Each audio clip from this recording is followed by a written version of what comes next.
Faruck Morcos, also the last class of our school. So, and he will continue to talk about machine learning on biological physics. So this is his last lecture. So welcome. Thank you. Okay, can you hear me now? Yep. Great, thanks. Yeah, so this is the last lecture. I hope you still have the bandwidth to learn a little bit more.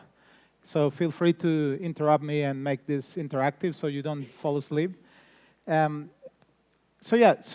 we're going to continue this kind of series of lectures on kind of this intersection of machine learning, biological physics. And kind of the overview is we're going to now think about how these models can be applied in a predictive sense, right? So before we try to use these models to kind of understand biology, maybe we try to model systems. And in this lecture, we're going to go a little bit turning to, can we use these tools to make predictions or to maybe design something, right? So design a biological systems based on our kind of knowledge of modeling using kind of statistical mechanics or machine learning architectures. So one example is variational output and its combination with the Hamiltonians that we described from the Potts model, the DCA.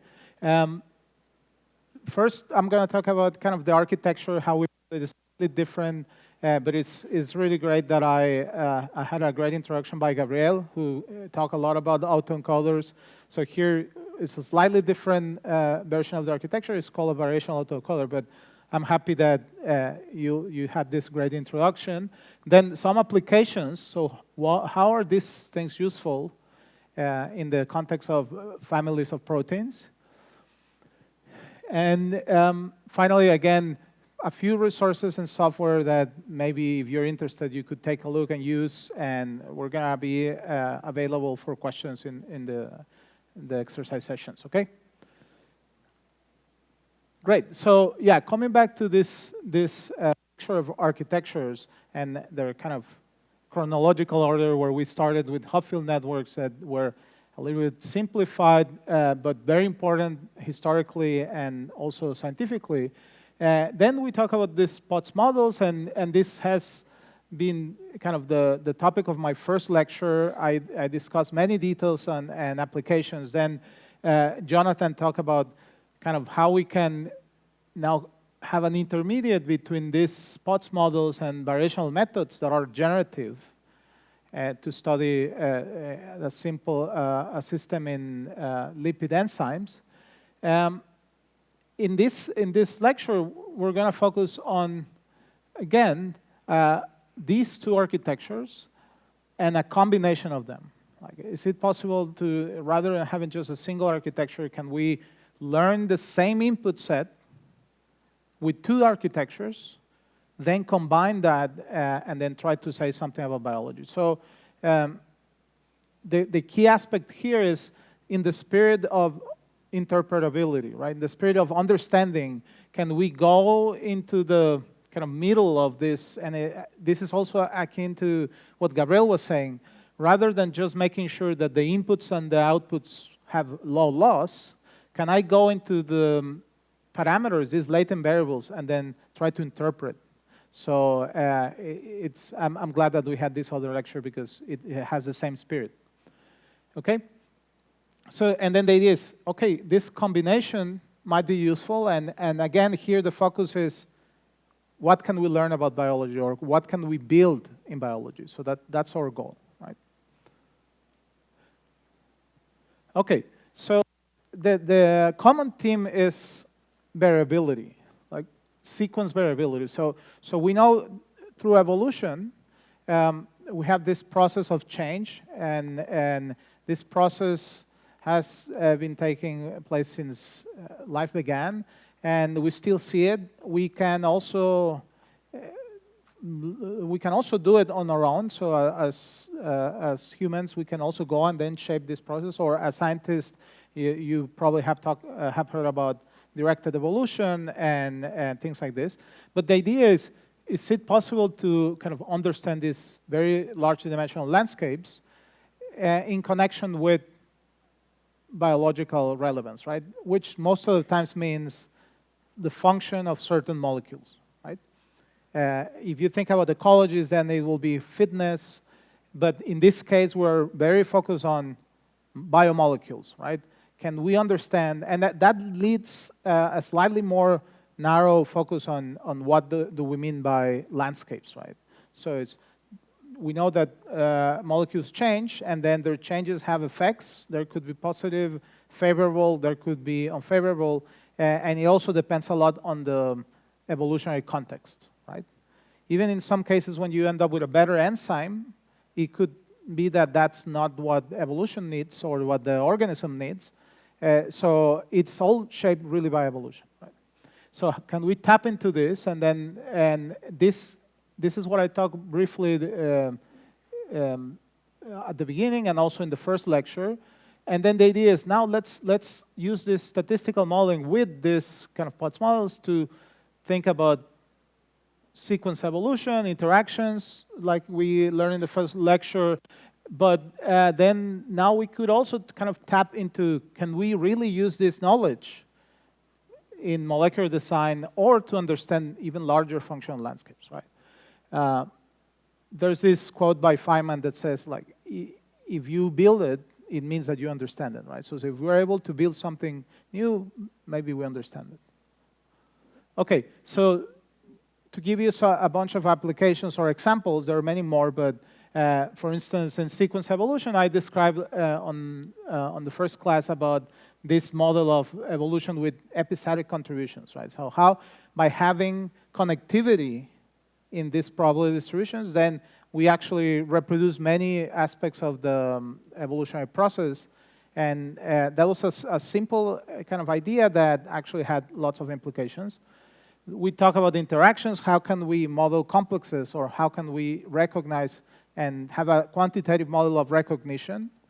In the case of molecular design, I'm going to talk about a few things. So on the one hand, you could use kind of these ideas to maybe engineer sensors, engineer enzymes with some properties.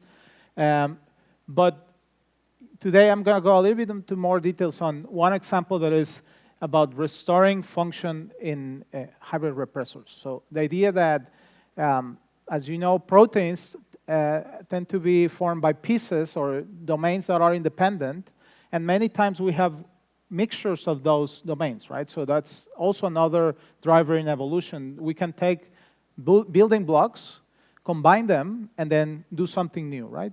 But the idea is that even though you have independent pieces, the fact that they still need to talk to each other, right? They need to work in tandem, and that's something that what I'm going to try to convince you is something that can be learned and maybe even manipulated, okay, with some of these models. So let's start with this idea, and obviously this is building on top of the models we described before. So I hope there's some sort of continuity in this class. But if you have questions, you feel free to stop me, okay? Okay. So yeah, a few years back, Clement Chang, who's a professor at the University of North Texas, so he came to me and he said, well, we build synthetic biology circuits. So we create kind of circuits that kind of maybe emulate some logic gates, and then we're trying to build libraries for these synthetic biology circuits. And one way to do it is by taking this kind of transcription factors, which are proteins that have kind of two specific domains. So one domain is called the environmental sensing module. This part is essentially the piece of the protein that senses something, right? And in most of the cases, this sensor is you're sensing a molecule, maybe a chemical in the environment. And then mostly bacteria use this to kind of turn on certain sensor, and then this DRM, which is a DNA recognition module, basically it binds to a piece of DNA, and maybe it starts some sort of a program in the cell, right? So there are many known examples of transcription factors having cascade of events in the cell, right? So this is something that's been used for billions of years in cellular systems, but then they want to build new circuits. So the idea is, okay, we understand what is the input here, and then we understand where in the DNA we can actually target. Why don't we combine them, right? So why don't we cut them and then create these hybrids, right? Why could this be interesting? Because maybe there's like a DNA position that you know how to handle it, you know the response, you already built maybe a sensor or let's say a cascade of responses, but maybe now you want to sense a different molecule. Is it possible to make this mix and match? That was kind of the question. And he actually kind of proved that, yeah, it's true, it's possible, and lots of people do it all the time. People create chimeras, right? The thing is, this process is completely artisanal, right? So they cut, they paste, and then they check. If it doesn't work, they throw it, they try something else. So it is very, very trial and error, right? But because these are all members of a same family, a big family of transcription factors, there should be some hints in this whole set of known examples that are known to work in vivo that we could learn to kind of create new hybrids, right? So the idea is, if it's not going to work, can I at least predict that it's not going to work? Or if it's going to work, can I at least make this prediction so that when I test it in the lab, then I reduce my search space, let's put it that way. And then I can build many combinations, and then I have a much larger library that is very useful for synthetic biology. That's kind of the application here, right? Okay, so from the point of view of kind of connectivity in evolution, this is very similar as thinking about having one single family of sequences, and then last time we discussed about how connectivity's contexts were important for folding, and how you could also think about complexes co-evolving at the interface, right? Well, in this case, it's exactly the same principle where you have your proteins that have two domains, but they're still in the same protein. Each of them has its own activity, but there has to be a connectivity between them in order to work properly, right? Because there's some sort of allosteric communication between the sensor domain and the DNA binding domain that is not fully understood, right? But from our point of view is, how are these kind of green areas or green modules connected to the orange ones from the point of view of this POTS model, these couplings, right? So rather than looking at the internal couplings, we look at the inter-domain couplings. And then we had this hypothesis. The hypothesis is, well, if we understand well what are these residues and their connectivities, maybe the Hamiltonian that I described last time, the sum of all these parameters, might be able to tell me something about the possibility that these guys are going to be functional or not. Because remember, this is equivalent as taking one protein, cutting a big percentage of it, and then changing it, right? It doesn't sound that extreme when you think about modules, because you just cut a module and put it. But in reality, you're really changing a lot of things in the protein. So how is this change going to affect our Hamiltonian? So the hypothesis is the following. Once that you identify these important pairs, right, the ones that are co-evolving or coupled, what happens when I change them? Well, what I can do is I can do a sum of all these couplings. So for each position and all the different possible amino acids, with the difference that here, you see, we're only thinking about inter-module couplings, right? Or we forget about the internal ones for now, okay? The hypothesis is that if you have, now we call this a compatibility score. The hypothesis is if the change led to maybe a Hamiltonian or a sum of compatibility that is close to a natural one, or sometimes even better or more favorable, then maybe this new hybrid is going to be compatible. If not, then probably not. So very simple hypothesis. Not necessarily, we don't know exactly if this is going to work, but one way to test it is that there's this assay. It's a transcription reporter assay where you create your hybrid, then you have kind of the DNA binding site, and then if this works, then you transcribe a GFP, which is the green fluorescent protein, and then you have fluorescence, right? So it's a nice way to test if the connectivity or the communication between these two work as intended, right?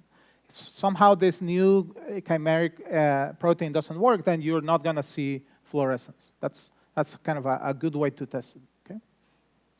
Any questions so far? Make sense? Okay, so we have this experimental assay. Then what you can do is then you can start testing combinations, right? So in this side, I have this ligand binding module, so this environmental sensing modules. I have 5 of those here, and then I have the DNA binding modules. I have a little bit more of those. And then I just try all the combinations with this experimental assay, and then I check, do I induce fluorescence or not? Okay? This is without the knowledge of the model. You just try all the combinations, right? And then the idea of the model is, are we able to predict these outcomes, right? So to give you some examples, for instance, the diagonals are the native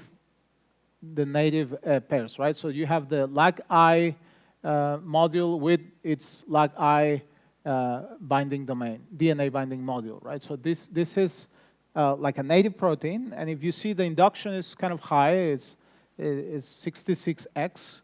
Then you have cell R, which has like 34x. This one, gal R, is not as efficient, so it's actually kind of low, but less than 10, we see it like something kind of low. Then you have RBSR that has 33, and this one, SCR, it's pretty efficient, right? So it induces at kind of 225x compared to some reference. Okay, so but what is interesting to us is what about these chimeric sensors, right? These transcription factors. Well, if you see in this case, most of these guys, remember, less than 10 roughly is not so good. So some of these guys are not as good. But then once in a while you have things like this where, okay, well, this is a compatible pairing.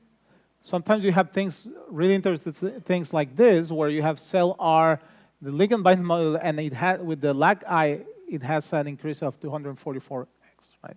So there is for sure potential for crosstalk and creating new hybrids that are useful.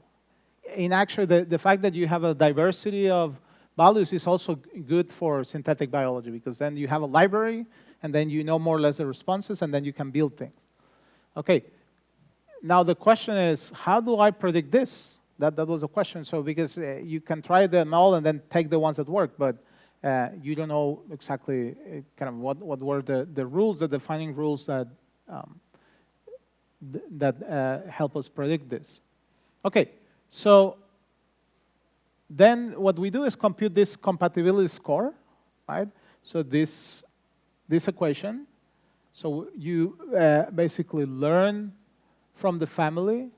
Once that you learn from the family, compute the compatibility score for the different pairs, and then you end up with a number, single number, which is this compatibility score. And then we basically have the same matrix as I show you experimentally, but this is, computationally or through these models, we compute a number, right?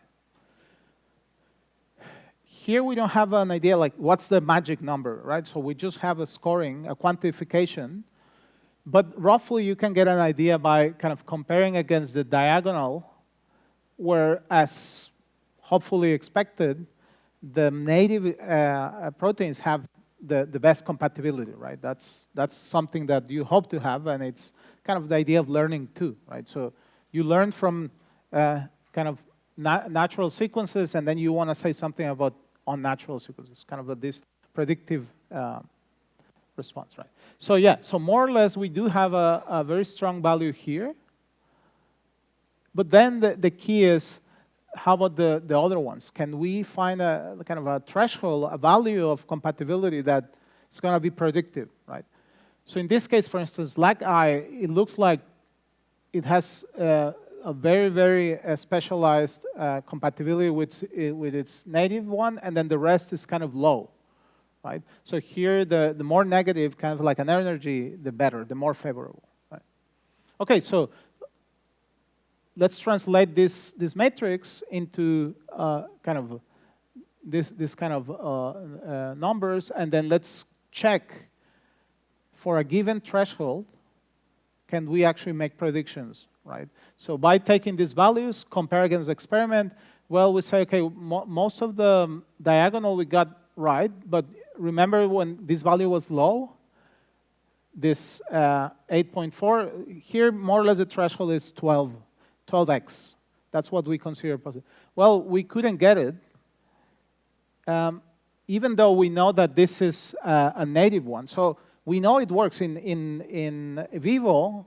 This has very strong. In vivo, it works. So maybe in this context, it didn't work, but maybe in the cell, that's basically what it needs. That's the way it needs to work, right?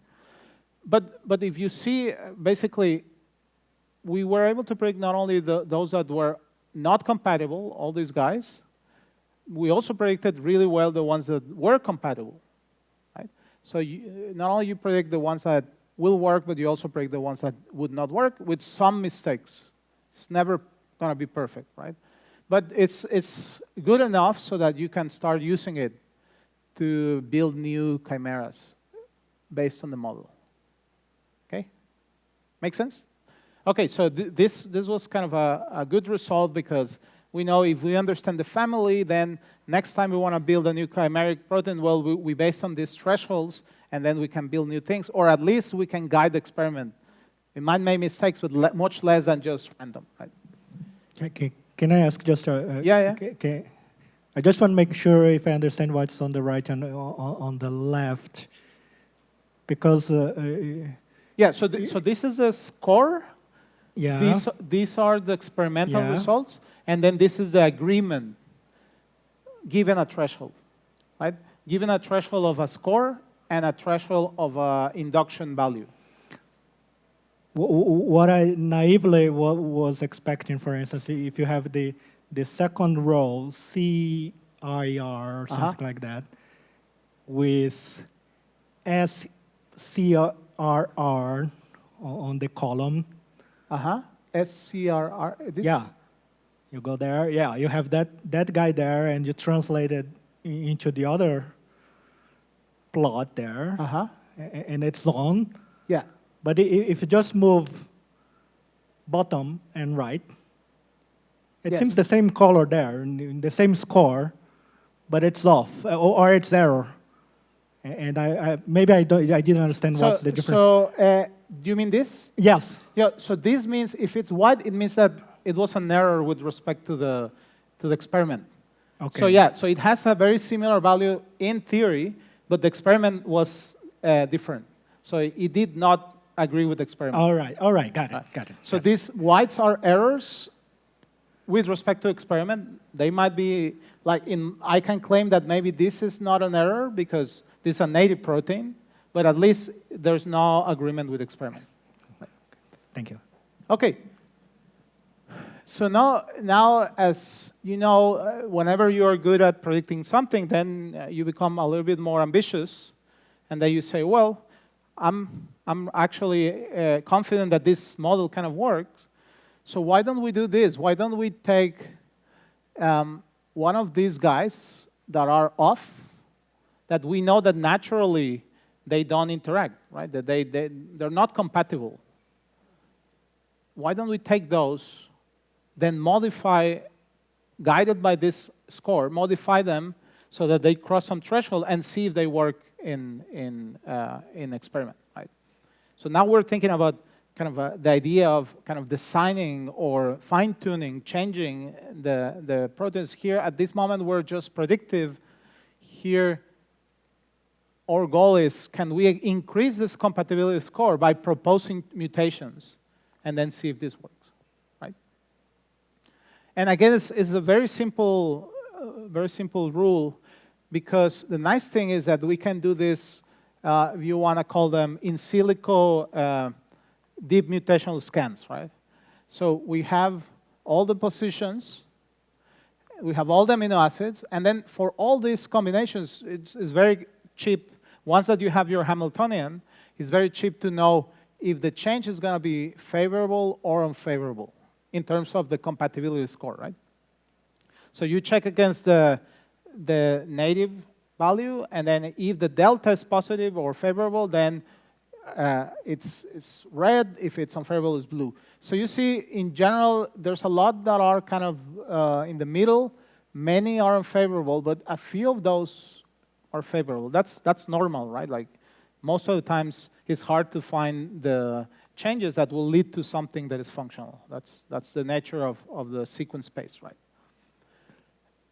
And so the idea is, well, let me take maybe the top one, the one that really has the greatest increase in compatibility.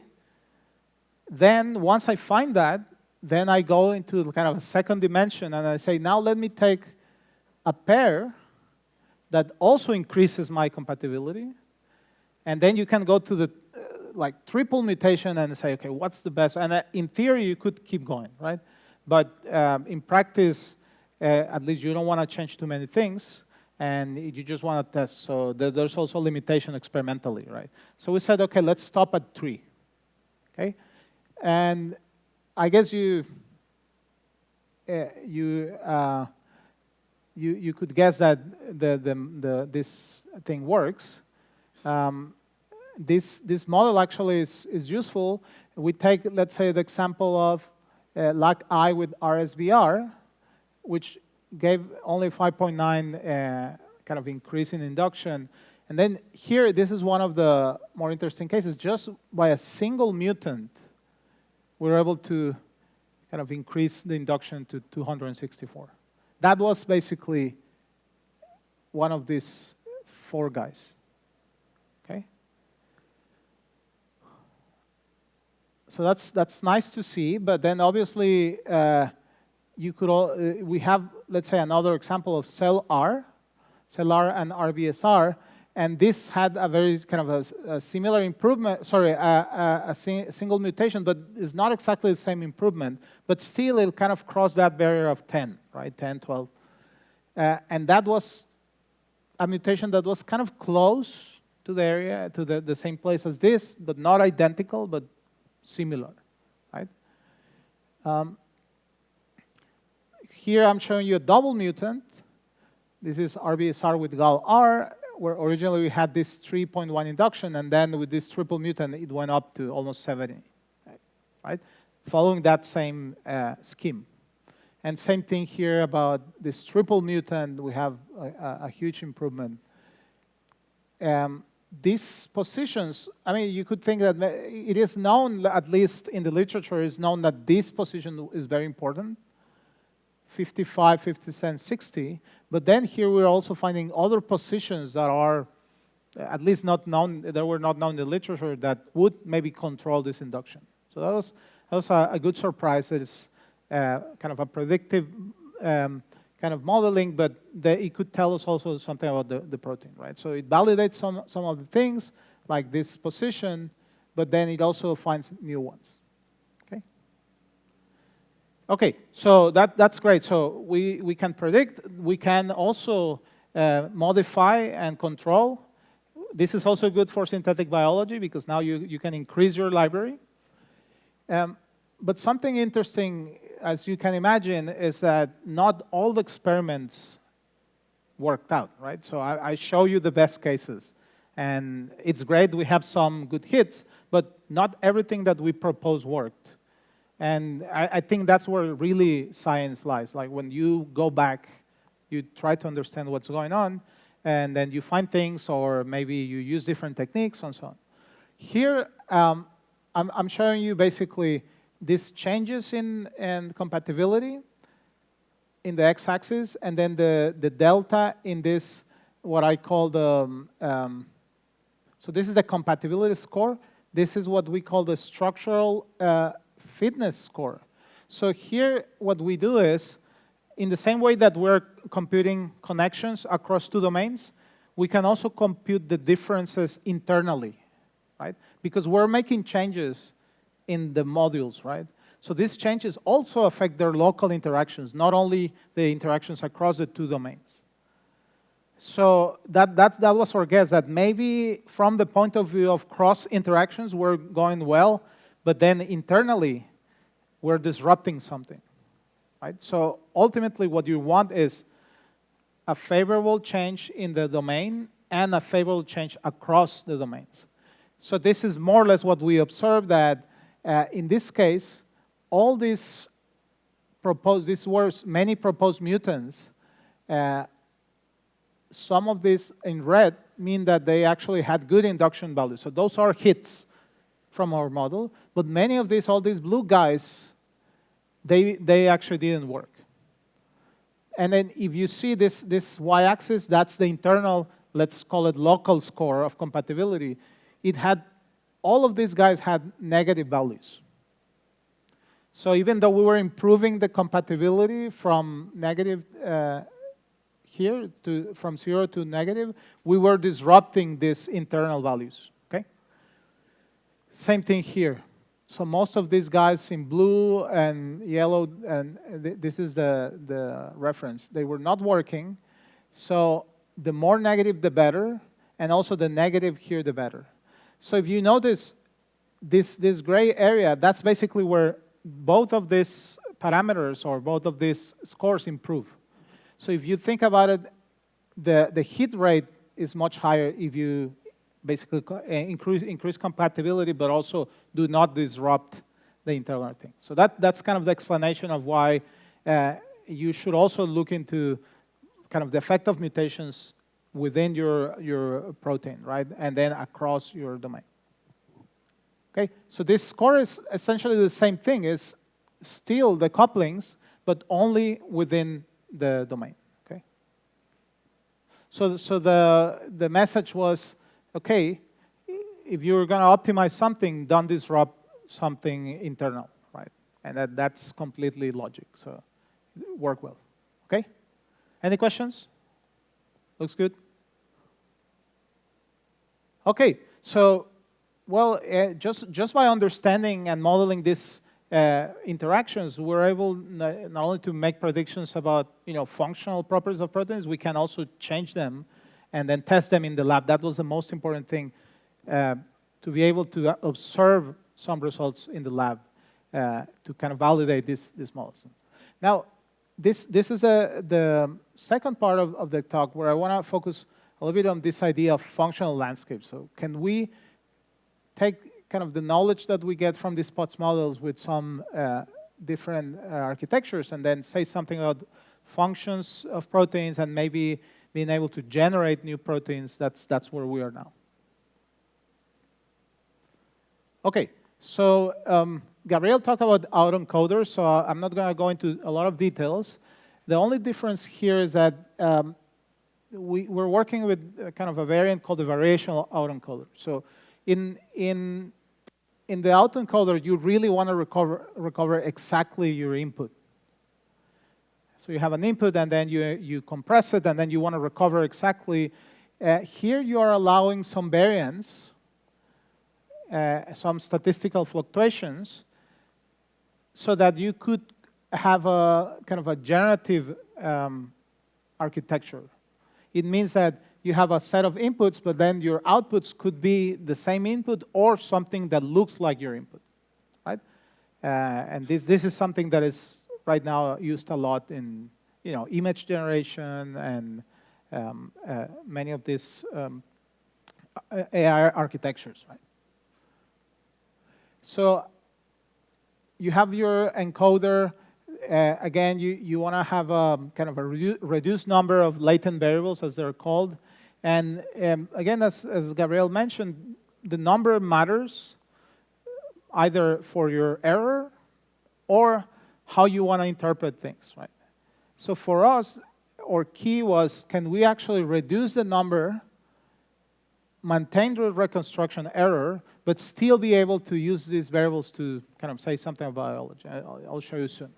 Okay. Can I ask something very quickly? Yeah. Can you give me some intuition of what's the role, what's the goal of introducing this, of allowing the reconstructed data to be not exactly the input data, but something that looks like it? Yeah. So the main intuition is the way I started. I talk about variability, right? So in protein space, it has only been sampled in a very small fraction of the whole potential functional space.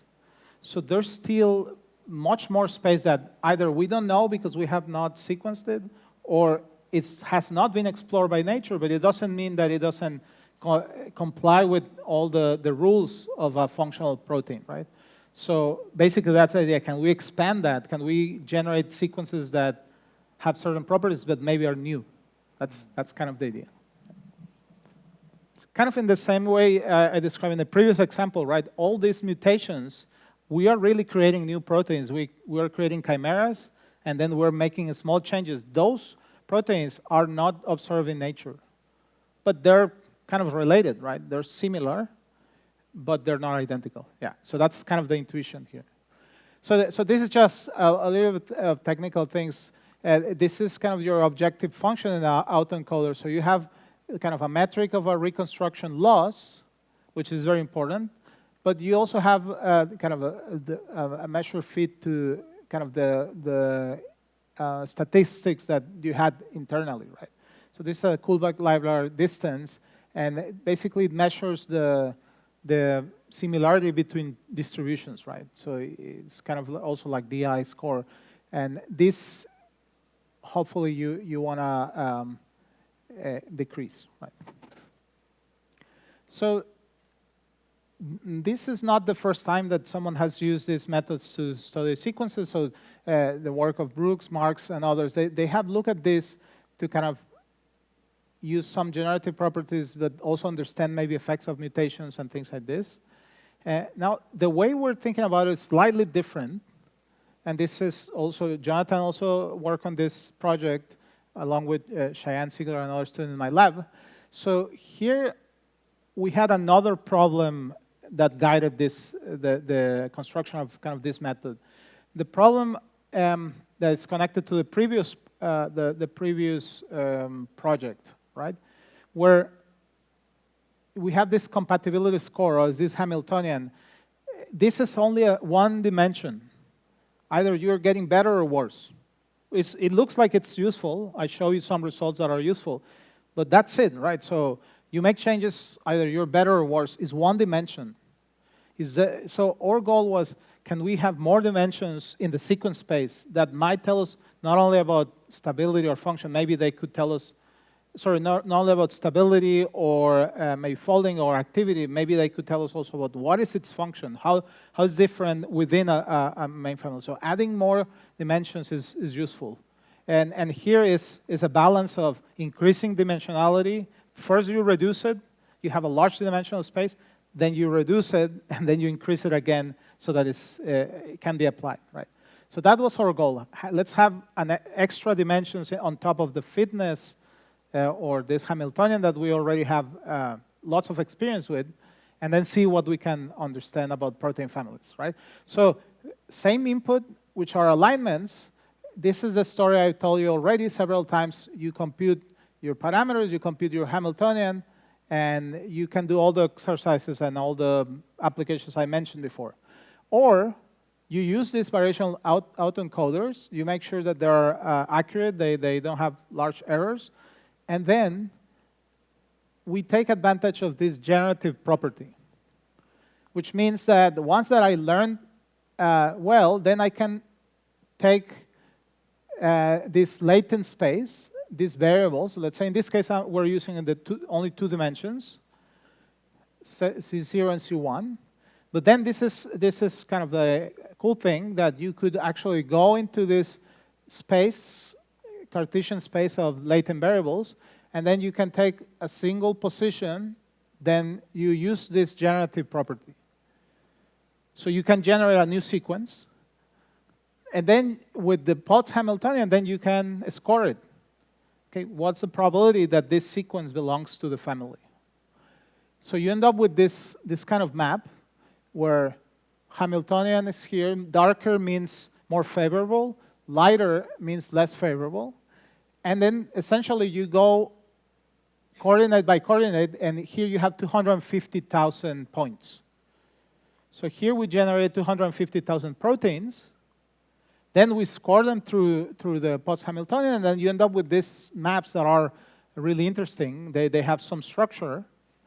And you could see these dark regions as wells, kind of the analogy with the energy landscape, right? So these are like wells that are favorable, and then you have barriers that are unfavorable, right?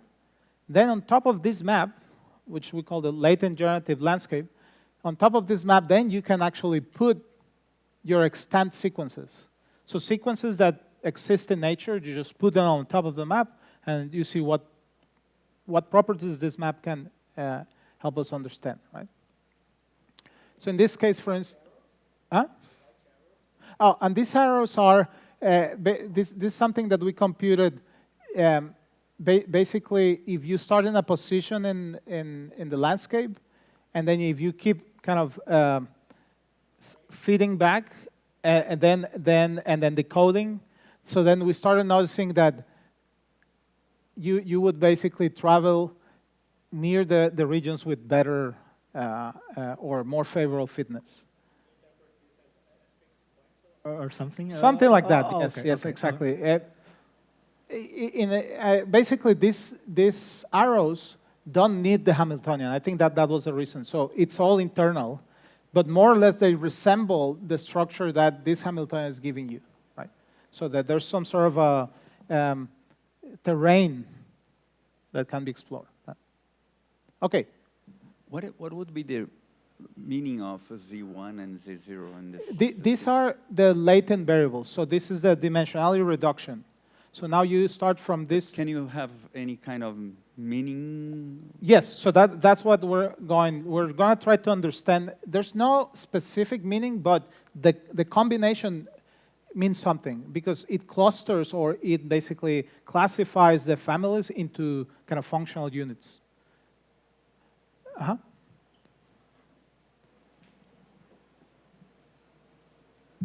I was wondering the data that you used to feed this model, does every well that you have in these plots, they represent one kind of category of families that, or subfamilies that you know that exist, or is there any that looks new that doesn't match to any structure that is known? Yeah, so yeah, one clarification is that the input here typically is a single family of proteins. And then these kind of structures, what we see are kind of like subfamilies. In this case, for instance, this is hemoglobin, alpha subunits, and these are the beta subunits. Now, if you don't have this coloring scheme, like if you have a regular autoencoder in 2 dimensions, you don't realize that there's this kind of barrier, right?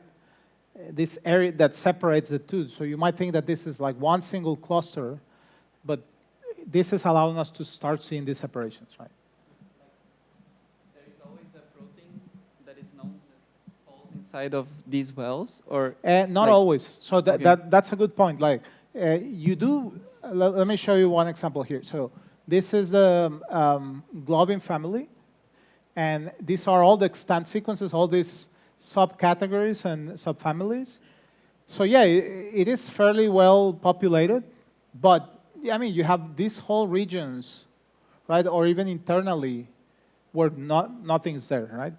And because they're of favorable Hamiltonian, they might lead to something new. That's kind of the way we want to see it, right? But what I thought was very interesting is that here you do have these separations that are known already. You know, the delta, gamma, epsilon subunits, and then you also have here myoglobins and neuroglobins, and they're all kind of in their own well. Not always, right? Now, this somehow you could also say that, but when I look at this Hamiltonian, you probably mean a combination of your parameters such that that would be the energy of The sequence energy you want to call it, if you want to call it that way. Yeah. So it's weird because then you have, in the very center, you have like the yellow, meaning that would be very unfavorable energy, and still you find something in there. So how should we interpret it? And apparently those are real proteins, right? That's true. I think the way, and I'm going to show you more examples, but the way to see this is that I wouldn't think that these are impossible barriers.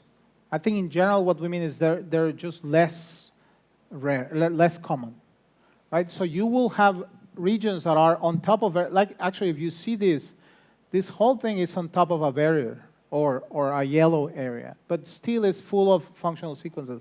And this was the motivation I was talking before. It doesn't mean that these guys who have really favorable score, there's no reason to think that these guys are better than these guys, right?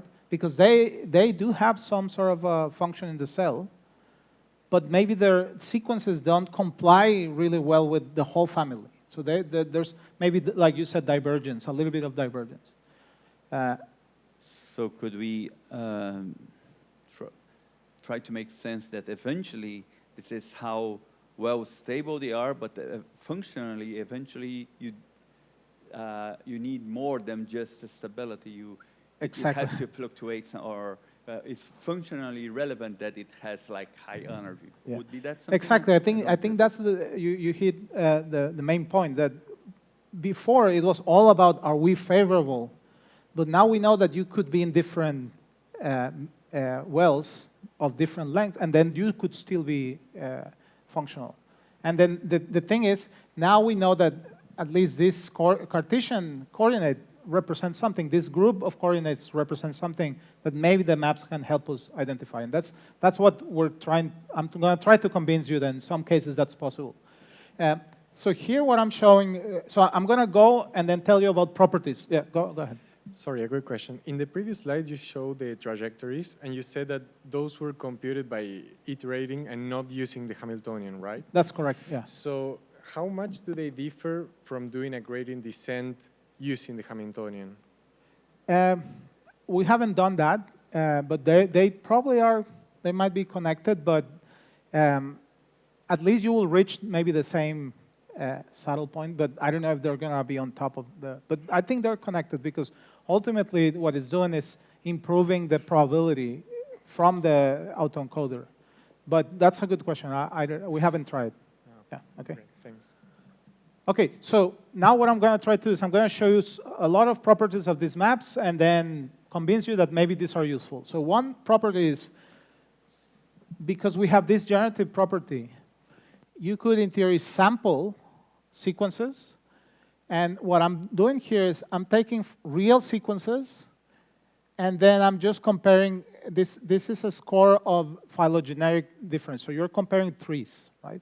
So if you take sub-trees of this whole family in globin compared to others, then this is more or less a distance between them. So how different they are, these trees, right?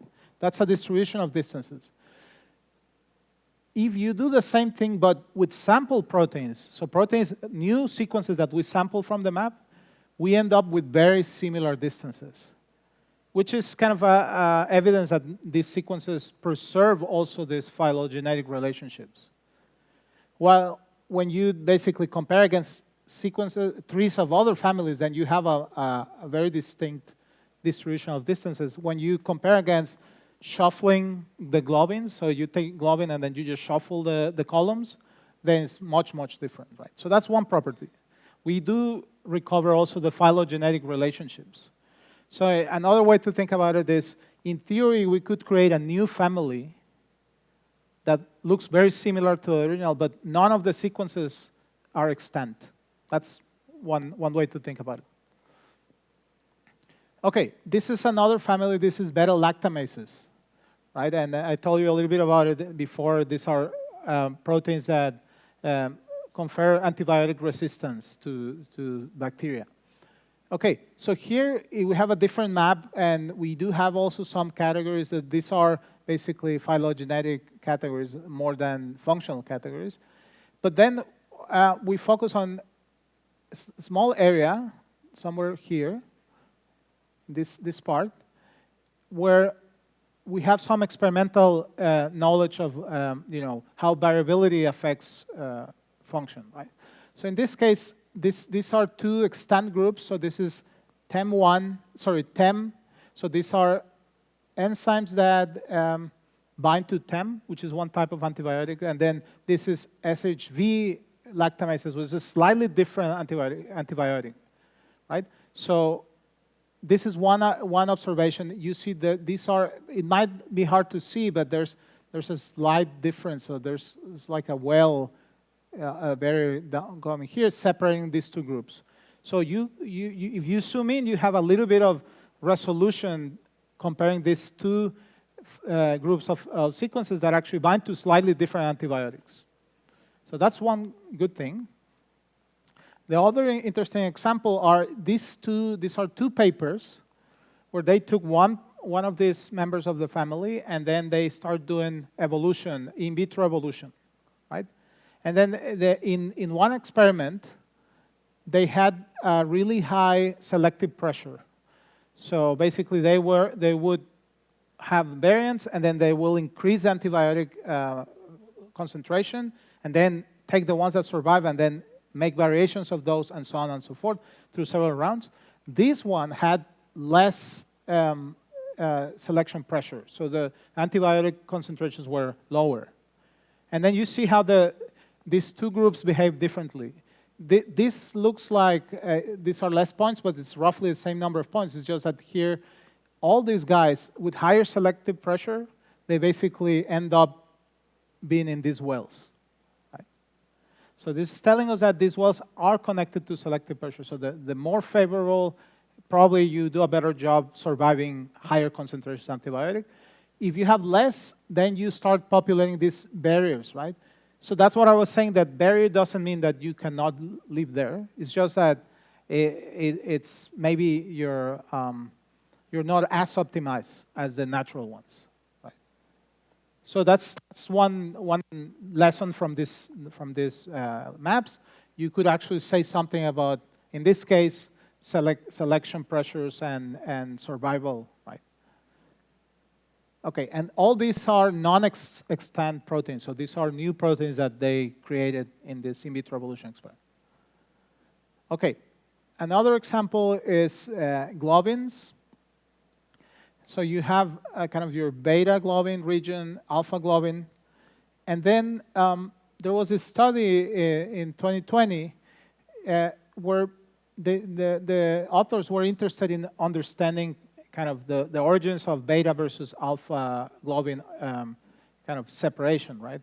And then one idea was, can we actually create ancestral sequences where this ancestral sequence is kind of the parent that diverge into the two, right?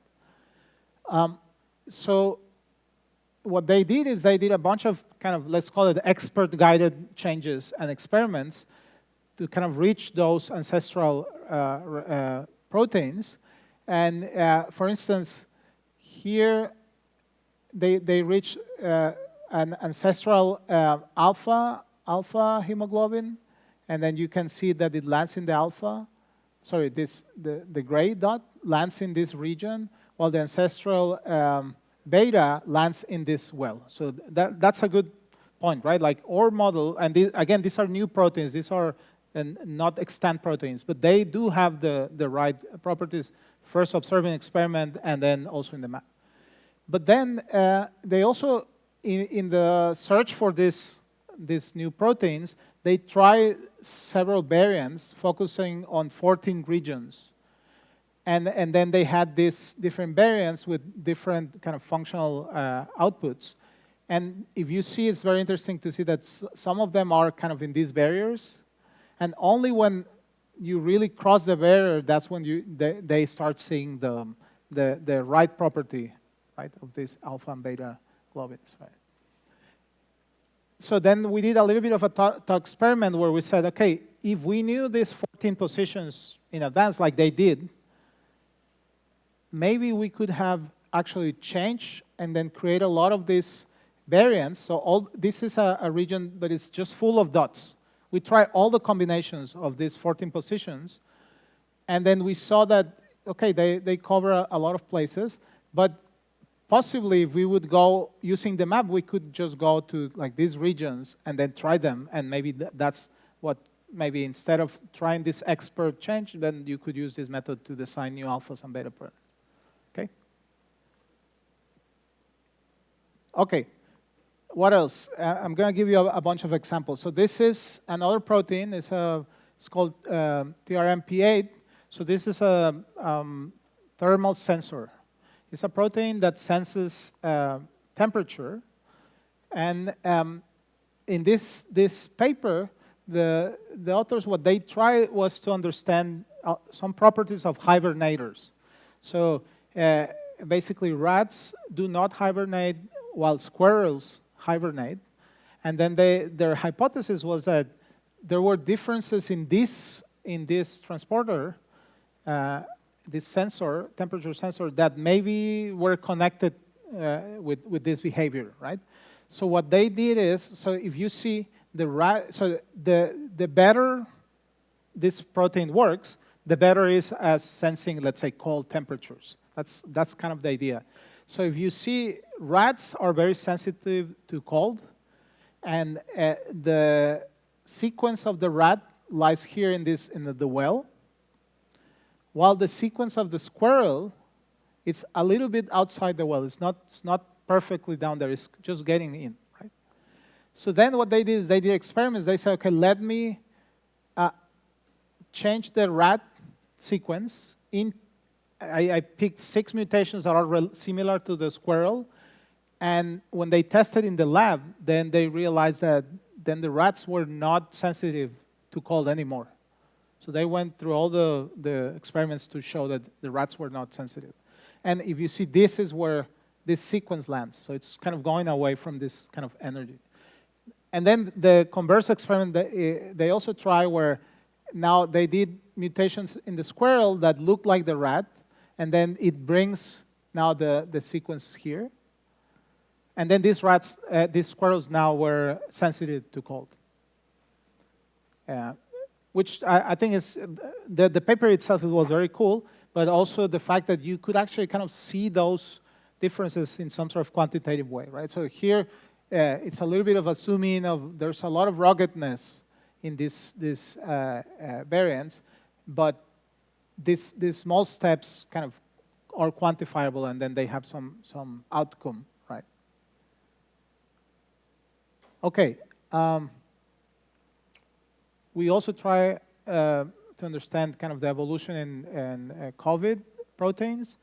In this case, this is the spike protein. This is cool because we have a lot of data, right? The progress of data sets and then mutations. But something interesting that we saw is this is the whole family. It's not only the SARS-CoV-2, it's the whole family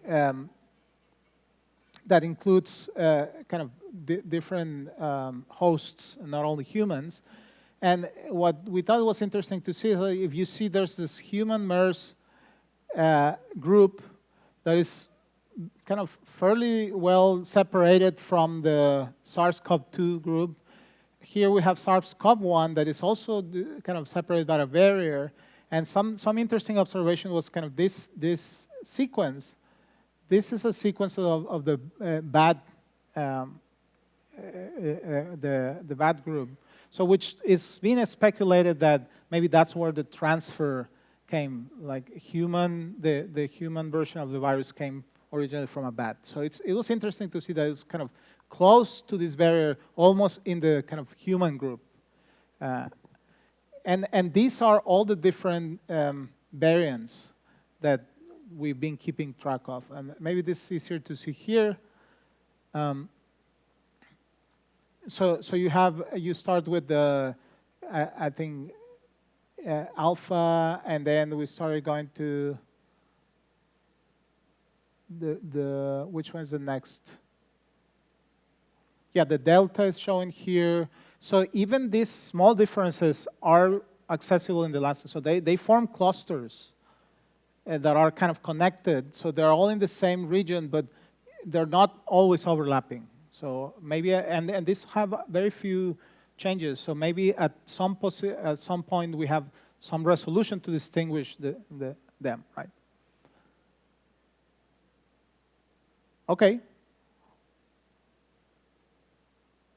So another interesting question, and this is more from the side of the reviewers rather than our own idea, was we just made the comment that, well, maybe this could be useful to infer function, right? Because you have these clusterings, and then if you see a new sequence near a cluster, well, maybe they have similar functions. And then the reviewers told us, well, show it, right, if it's true. So here what we're doing is, what we did is a very simple thing. We say, okay, let's take annotations of proteins, Go annotations that tell you something about what are their functions. And then we took a data set where people did not know yet that was later annotated, right? So we had like an input data set where we didn't know things, and then a validation data set where 3 years later they had more annotations, right?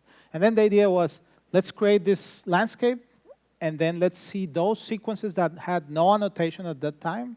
Then let's take the nearest neighbor in this latent space, and then assign it the function of the neighbors, and see if that's a good predictor of the function of these new proteins or unknown proteins.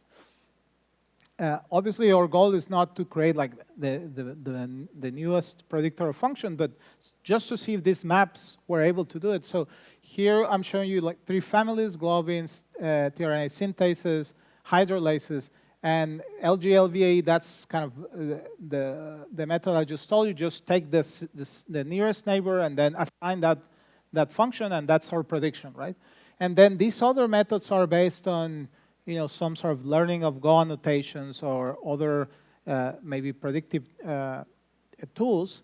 And here in green is kind of the exact here hit to the function of that was annotated. Sometimes we have synonymous hits, so even though it's not exact, the function is roughly synonymous, or errors, right? And then we see that, I mean, in general, we do as well as all these kind of methods. In some cases, we do better, right, than this. And then when we compare against like more modern methods, these are more standard methods based on known annotations. So this is a more modern method that uses a natural language model. It's like I think this was created in Google, and what they do is, their goal is, you paste a sequence on UniProt, and then it will infer the function of this protein based on the sequence itself, right? So it's a very different architecture. It's doing something different.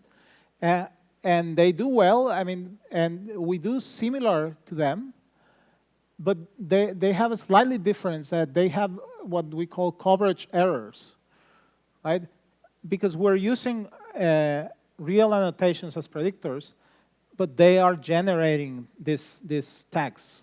So sometimes they make mistakes like this, where they say, well, this is this ligase with these 2 amino acids, but in fact, this was an aspartate ligase, right?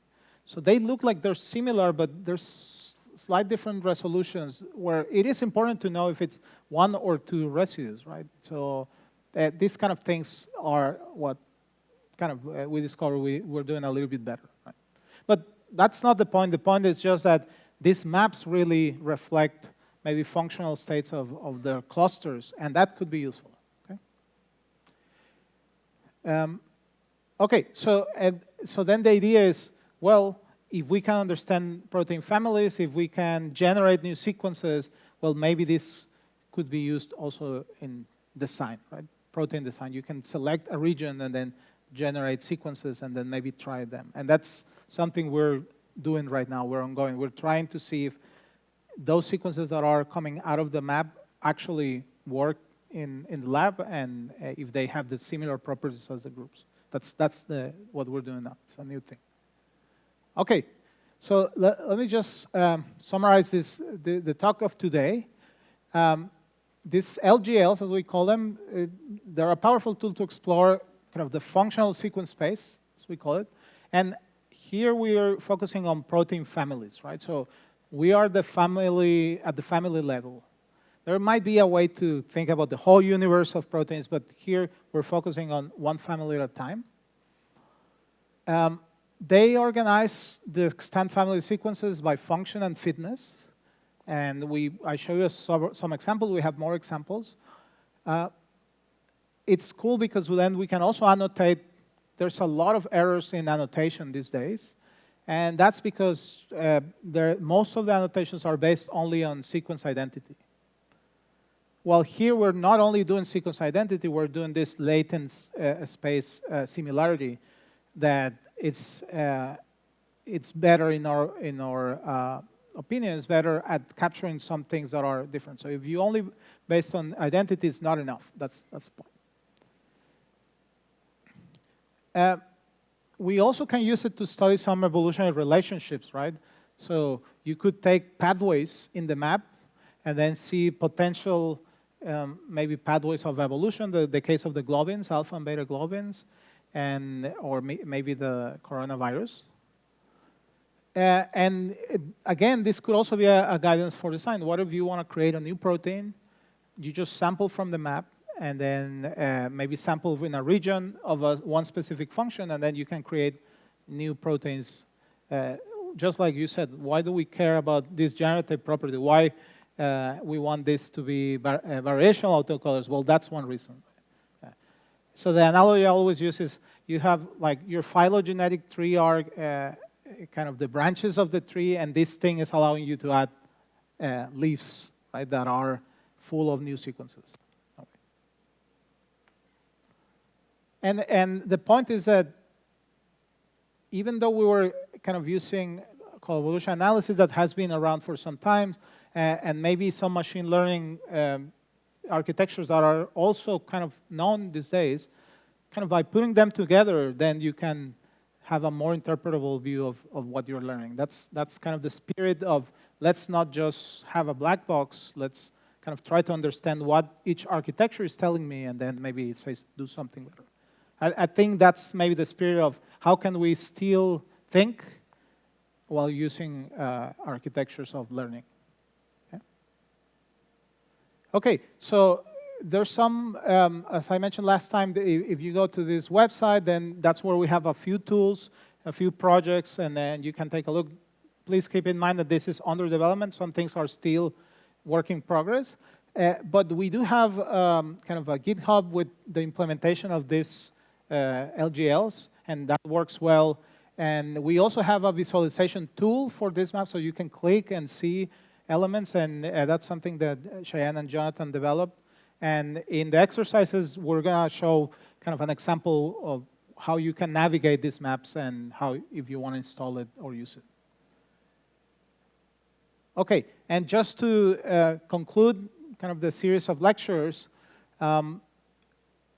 so our main point, or hopefully your take-home message, is that we're able to study kind of the whole space of sequences through different architectures of learning. And then each architecture is going to tell us something. It's not one solution fits all.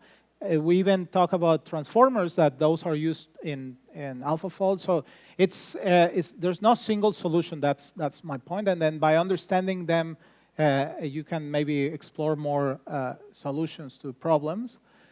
Some of these applications are of, let's say, at least the POTS models, included structure prediction, how proteins recognize each other. Also, we talk about proteins and nucleic acid recognition, but also evolutionary modeling. So we can predict back, we can model evolution, and maybe we can also design new proteins. So that's kind of the whole view of these methods.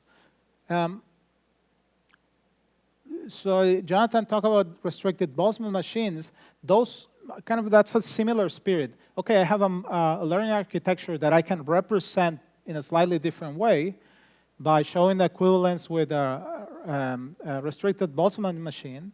And maybe these hidden units now tell me something about the group of residues rather than just pairs. And these groups might be useful in his case to discover maybe new enzymes that produce new lipids.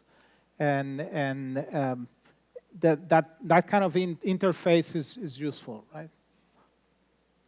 And the last thing that we just talked about is how you can combine these architectures to create these generative landscapes, explore evolution, function, and design. And kind of our punchline or main goal is, okay, let's create machine learning models that are interpretable. We do want to interpret things. Sometimes interpretation means usefulness, right? So I interpret these parameters as interactions, and if I modify the interactions, then maybe I can create something new. Sometimes interpretation might mean, can I actually predict functions because these sequences have certain properties, and that might not be as fundamental, but might be very useful in biology, okay? Okay, just I wanted to acknowledge members of my group, also collaborators, and the funding from the US. Thank you.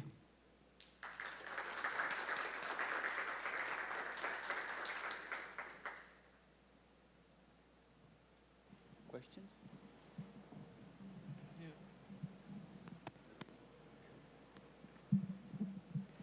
Thank you so much, Faruck. That's you left me with many questions. Okay. I think it's very instigating and very impressive results. I was particularly interested in trying to understand because I've heard recently about these Bayesian methods that are being developed, and these Bayesian-based machine learning methods could be used to infer not only given a result, but also given a confidence in that type of result.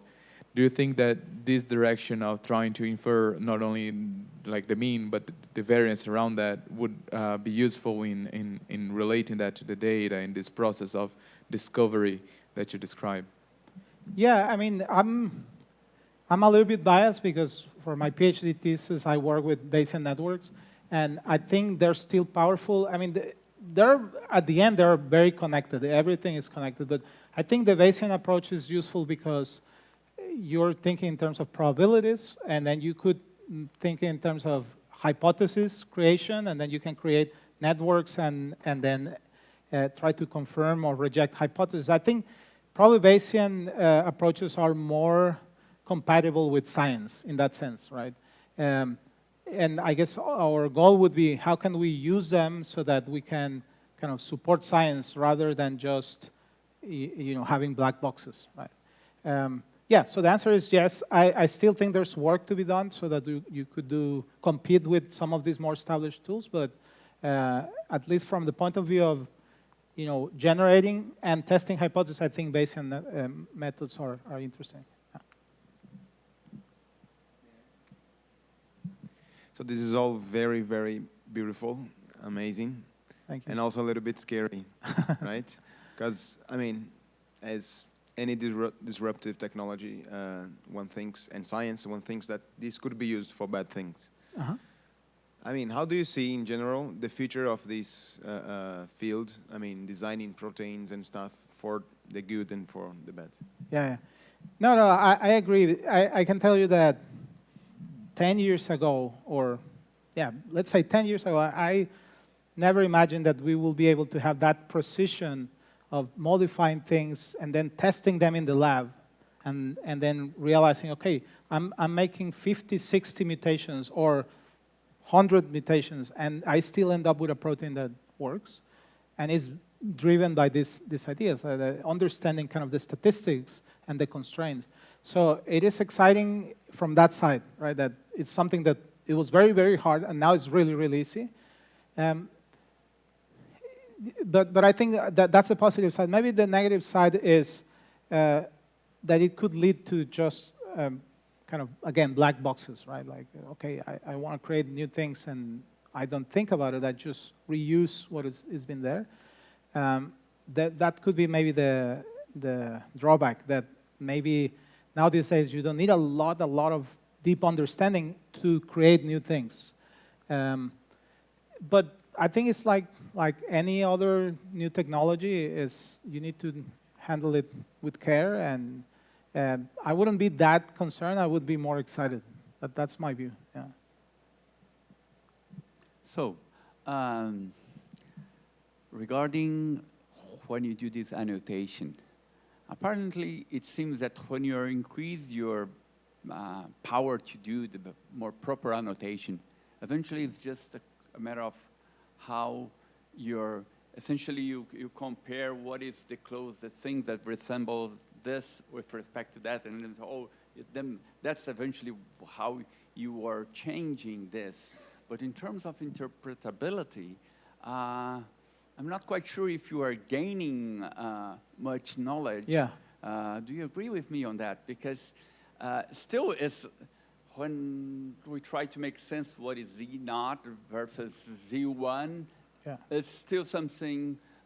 Can you at least try to convey what, if they have meanings on Yeah. those effective parameters that come No, out of I your- completely get your point, but I can tell you, at least give you an example of how we're trying to interpret things. I think the solution is, rather than looking at one point, is to looking at several points, comparisons, right?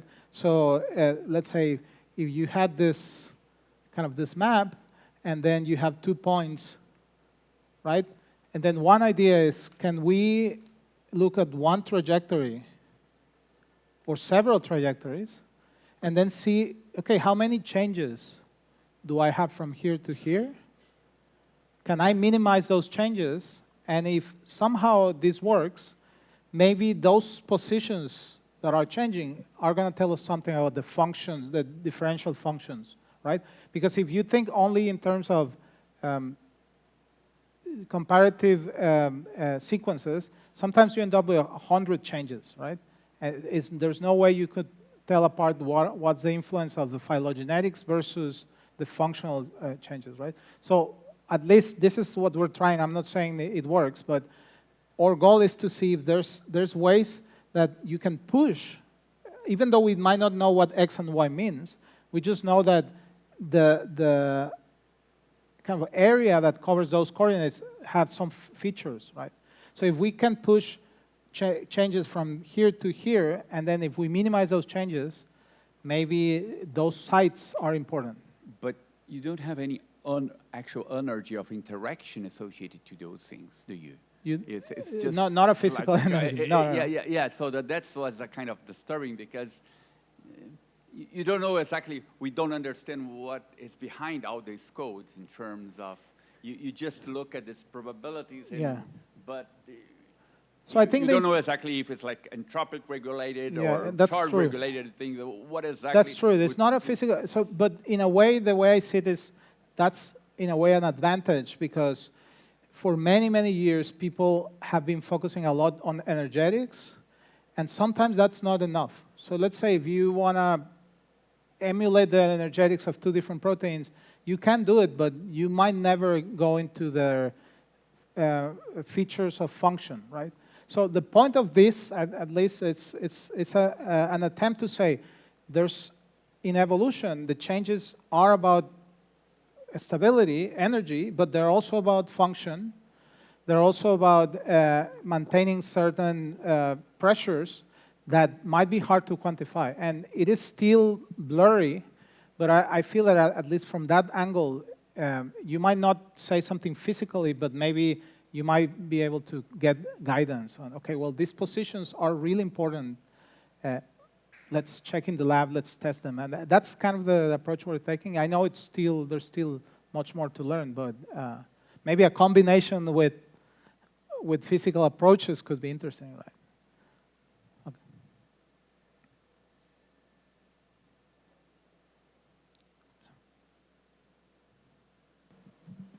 So a quick question: do you really use 2 latent variables, or are those 2 like the principal ones, or something like that? Yeah, so we used to, but then we made sure that we try more, and then we noticed exactly what Gabriel was saying before. Okay, the error, there's no further improvement. So I think we went all the way to 8, or how many dimensions? Yeah, like 8 or 10, and then it was more or less the same. But the reason why we really wanted to stay at 2 was because of this interpretability of the map, right? Because one thing is, we are developing the method, we want to show that it works, but then my hope is that then biologists take it, and then they might not know the kind of the inner works, but they can say, okay, I understand really well this family, let me guide some experiments. That's kind of the way we're doing with collaborations. So that 2-dimension, well, in this case 3, because you have the extra dimension of the fitness, I think that's, it's worth losing a little bit of performance, but you recover that interpretability, yeah. But for other things, we're trying more dimensions. It depends what you need. Perfect, thank you.